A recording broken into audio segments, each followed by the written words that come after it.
ابراہیم بن ادم رحمۃ اللہ علیہ کہیں جا رہے تھے. یہ وہ شخصیت تھے تارک سلطنت بلخ بخارا تھے. یعنی بلخ بخارا کی سلطنت اللہ کی محبت میں چھوڑ دی تھی. تو کہیں جا رہے تھے، راستے میں ایک جوان کو دیکھا کہ وہ شراب میں مست ہے، بے ہوش پڑا ہے، منہ سے جاگ نکل رہی ہے.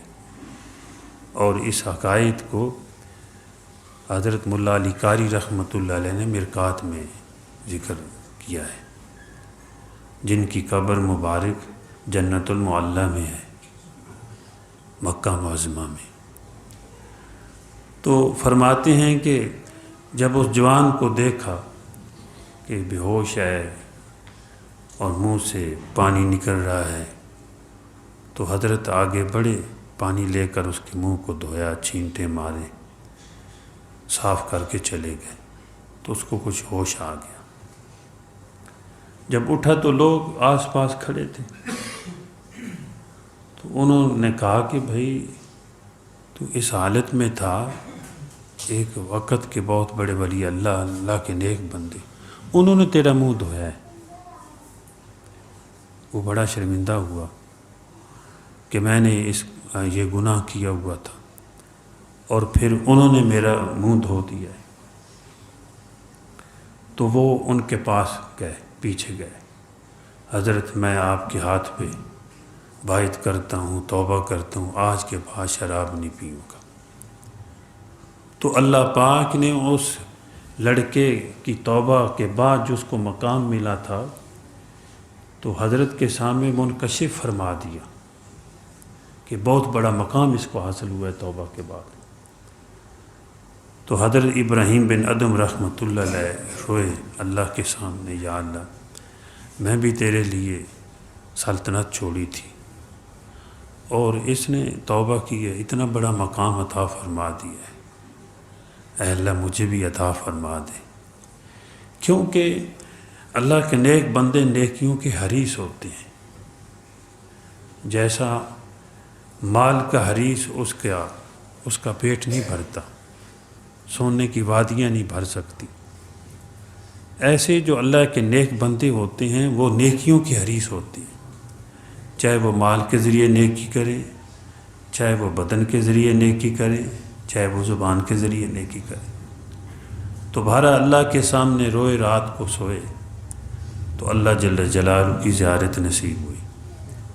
اللہ پاک نے فرمایا کہ اے ابراہیم تو نے اس کے منہ کو میرے لیے دھویا تھا، میری رضا کے لیے دھویا تھا، میں نے اس کے دل کو تیرے لیے دھو دیا ہے. تو اللہ کے لیے کام کیا ہوا، اس میں اللہ پاک دوسروں کو بھی فائدہ پہنچاتے ہیں اور کرنے والے کا فائدہ تو ضرور ہے.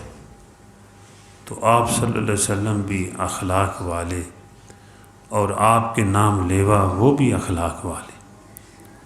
دیکھو صحابہ کرام رضی اللہ تعالی عنہم اجمعین کے اندر ایسے اخلاق تھے، ایسے جذبہ تھا کہ ایک موقع پر کسی نے ضرورت سمجھ کر کسی کے گھر میں سری بھیج دی، بکرے کی، جانور کی. اس نے سمجھا کہ میرے دوسرے بھائی کو زیادہ ضرورت ہے، ادھر بھیج دی. اس نے سمجھا وہ فلاں کو زیادہ ضرورت ہے. تو حدیث میں آتا ہے 7 گھروں سے چکر کھاتی ہوئی پھر پہلے گھر میں آ گئی. یہ جذبہ تھا رخماء بینہم، کہ آپس میں اس طرح وہ رحم دل تھے، دوسروں پر جان دینے والے بن گئے. یہ حضور صلی اللہ علیہ وسلم کے اخلاق حسنہ کی برکت ہے کہ آپ کی صحبت میں بیٹھنے والے ایسے پاک ہوئے، ایسے خلیق بنے کہ دوسروں کے لیے ان کا جینا ہے، دوسروں کے لیے ان کا مرنا ہے. خود پیاسے مر گئے لیکن دوسروں کو پلا گئے، خود دوسروں کو بچا کے خود جانے دے گئے. اور آپ صلی اللہ علیہ وسلم کے پاس آپ ایک دفعہ مسجد نبوی میں تشریف فرما تھے. ایک دیہاتی آدمی آیا، جنگل کا رہنے والا۔ اس وقت مسجد کی دیواریں تو تھی نہیں، ویسے ہی صحرات تھے اور ریت کے تودے تھے۔ تو آپ صلی اللہ علیہ وسلم تشریف فرما تھے، جلوہ افروز تھے، صحابہ کرام بھی بیٹھے ہوئے۔ تو وہ آ کر ایک طرف جو ہے جلدی جلدی گیا، کھڑے ہو کر اس نے پیشاب کیا۔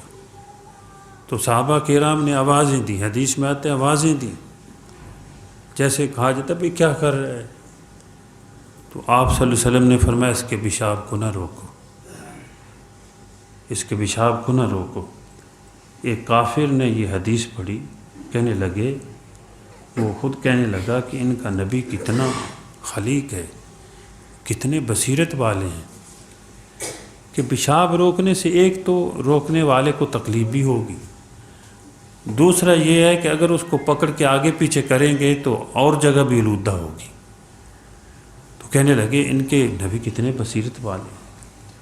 کتنے کافروں نے حضور صلی اللہ علیہ وسلم کے اخلاق حسنہ کے واقعات کو پڑھ کر وہ ایمان لے آئے، مسلمان ہو گئے۔